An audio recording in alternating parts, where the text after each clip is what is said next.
Hey everyone, Hilara here. Today I'm going to teach you guys how to add transmission fluid to your NV1500 manual transmission on a 2003 Chevrolet S10. So all you need is a 17mm Allen wrench or socket and ratchet. That's what I have, but a normal Allen wrench will work just fine. And then you need your factory recommended transmission fluid. Mine is Pentel Synchro Mesh. However, yours might be a little bit different. If you don't know what it is, just refer to your owner's manual and it'll tell you everything you need to know and what type of transmission fluid you need for your car. Because safety is the #1 priority, there are a couple things that we need to do before we get underneath the truck and start actually working, because of course we don't want it to fall on us. The first thing you're going to want to do is open up into your cab and then make sure your e-brake is 100% applied. Mine is. And then make sure it is in first gear, which mine is. The thing you're going to want to do is chalk off your rear wheels. If you have a normal wheel chalk, great, use it. I just happen to have a cinder block, so that's what I'm going to use this time. With all that out of the way, you're ready to start jacking up your truck. Just make sure your jack is sitting up on like a frame rail, like shown here, for example, before you start pumping it up. You don't want it to be sitting up on like your side skirt or something, because this is made of soft plastic and it will definitely break. Make sure it's sitting up on something solid like that, and just, so you don't tear your car up, and then more importantly, it doesn't fall. Once you're satisfied with how high up the truck is and you think you have enough room to work, just make sure you lower make sure you put your jack stand underneath here, and then you lower the jack down onto the jack stand. And then something else I like to do is to pump the jack up to where it's just barely touching the frame. That way it just adds another layer of protection, and in case the jack stand fails, it lands on the jack and not on you.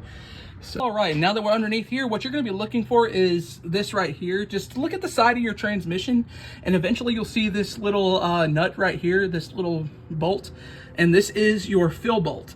What we're going to do is we're going to undo that, and that's where we're going to add our fluid. So go ahead and get your ratchet up on there, and then it really shouldn't take much. Like, as you can see right there, it was barely even in there. And once you have it broke loose, it should be pretty easy to undo by hand, like that. Like, the threads shouldn't be seized all that much. And the whole trick that was taught to me by my uncle is to take and attach a little rubber hose to the end of your bottle and then stick the end of the hose in there.